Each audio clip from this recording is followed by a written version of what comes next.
Boys and lady, today is a glorious day because finally something in this wretched world has actually gone right. And a story I've been following for the better part of, I want to say, 5 years has finally got its happy ending. Because Mr. Malcolm McDonald has got his willy off his arm. No, that's not an exaggeration. No, that's not a euphemism. And no, that's not a metaphor. My man over here had a penis attached to his arms for years. Viewers were shocked last night, Tuesday the 3rd of May, after tuning into Channel 4 to watch The Man with a Penis on His Arm. Not to be judgmental, but you could have put a little bit of effort into the title, guys. Like, off the top of my head, I can come up with a better title. The Man with No Wood. Willy Wonka and the Lost Cock and Balls Factory. Penis. Dick and Balls, the Malcolm McDonald story. That easy. Which was a documentary about precisely that. Well, technically it was about 3 men who had penises grown on their arms, but the main man in question was Malcolm McDonald. I think this article is going to cover 3 different guys, but I don't want that. I want you to know about Malcolm. Here we go. Father, 47, whose penis fell off due to a blood infection, reveals how he lived with a new one attached to his arm for 6 years. My man had testes dangling. As he says, he burned it while cooking and hit relatives in the face with his genitals while hugging. Right, Mom, I'm off. I'll see you in a bit.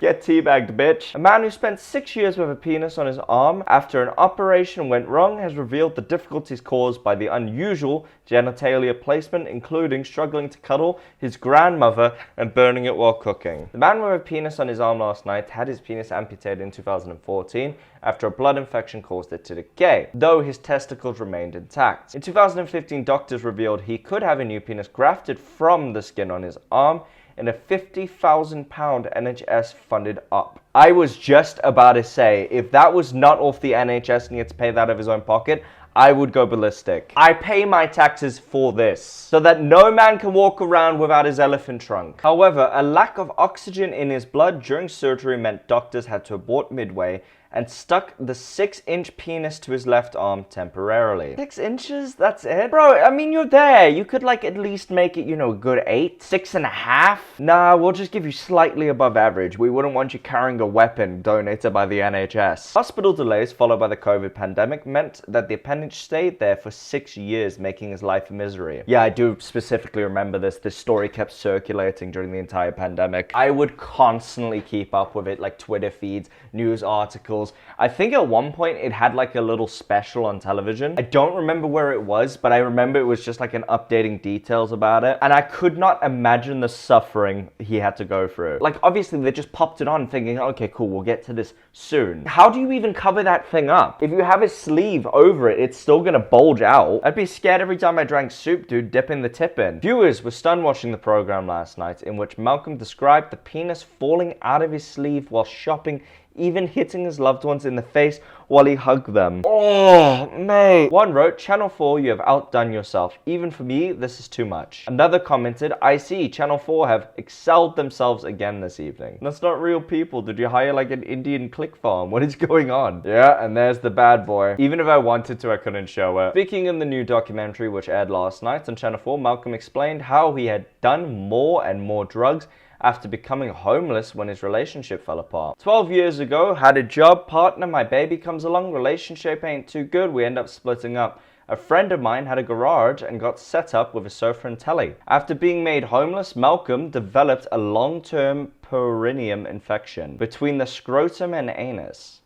Oh, his taint, right. He said he had abscesses which swelled up to the size of tennis balls and popped. The infection escalated into a sepsis, turning his fingers, toes, and penis black. When someone has sepsis, a serious blood infection, the blood begins to clot and prevent vital nutrients and oxygen getting into the furthest parts of the body. He explained, my toes started going black, my penis started going black, I went to the toilet and it fell off. Oh my god. Dude, the horror. Just grabbing on it for a wee or something and it just plops in the toilet like that. Malcolm said he was left with a stump and revealed he is unable to remember what it is like to have one on. Malcolm said he threw his penis in the bin, with medics originally telling him they could only roll up the remaining stump like a sausage roll. For the next 2 years, he became a recluse, turning to alcohol and feeling like a shadow of a man. Absolutely, yeah, that makes perfect sense. Dude, this is like one of the only times that I can actually accept someone becoming an addict. I will buy you a case of beer, mate. You deserve it. He explained he would drink 18 pints a day and often started drinking in the morning. Again, perfectly understandable. But received a lifeline when his GP referred to Professor David Ralph, an expert in phallus construction. It's a doctor that specializes in dick and balls. Your parents must be ecstatic. Professor Ralph revealed Malcolm could have a new penis grafted and he got to choose the size. Alright, well now I'm disappointed in Malcolm. Do you even deserve a new one? You stopped at 6? Why? Bro, I would just have 10 for the hell of it. I would ask the doctor to just put funny little things on the side, make it full of bumps. Give it a little piece that retracts upwards and starts vibrating. Why not? You're there. Malcolm requested that it be 6 inches, which was 2 inches longer than he had previously. I respect his honesty. Doctors took a skin flap from his left arm and rolled it to form a makeshift penis. The arm was chosen because it has skin quality and sensation, medics say. They also created a urethra within the skin. But rather than the penis being attached between his legs, it was originally stuck onto his arm due to the lack of oxygen in the blood at the time. The compilation is thought to occur in around 1 in 15 procedures and can be fatal. While it was on his arm, Malcolm could not pass urine. The procedure to move the penis to his groin was severely delayed. Doctors said the wait for the procedure would not affect the ability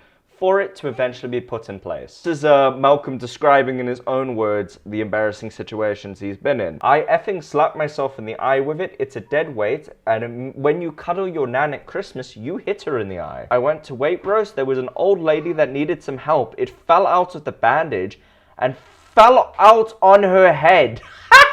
I could have given her a heart attack, mate. When I'm cooking, it burns. I can't use the black hob, of course. I feel like less of a man. I ain't got a penis. I'm not a man, am I? He revealed the difficult, embarrassing situations he's faced, showing how he would tuck darts under it. I take it back, you don't deserve it. Why are you putting needles next to your favorite toy? Leave it. The keen darts player also spoke of learning to tuck his darts under it. He was unable to wear short sleeve tops, obviously, and couldn't go swimming with his 2 children. But Malcolm finally had his manhood back in the correct place following a 9-hour operation last year. The first thing I did was look down and was like, oh my days, they got it right this time. I feel like a man again. Oh, and in case you were wondering, yes, he can use it for its intended godhood purpose. The rest of the article's just kind of filler from then on, but God bless the NHS. Americans, I'm glad you're proud of living in such a free country. We have men with penises on their arms. This is truly the land of the brave. I also found out through some extra Googling, apparently he's gone back into the dating scene now, and is all over Tinder. So ladies, if you live in Northwick, well, first of all, that's a crying shame, and I'm really sorry for the fact that you have to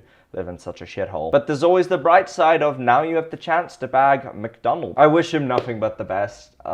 Couldn't even imagine the trauma. Like, yeah, people are going hungry all over the world and stuff, but man, I think losing your penis is on another level of tragedy. The idea of my little member dropping off scares me to death. And it should scare you too, because if you don't subscribe, that is what will happen. Forward this to 7 friends or your penis will fall off in 7 days. Anyways, bye-bye.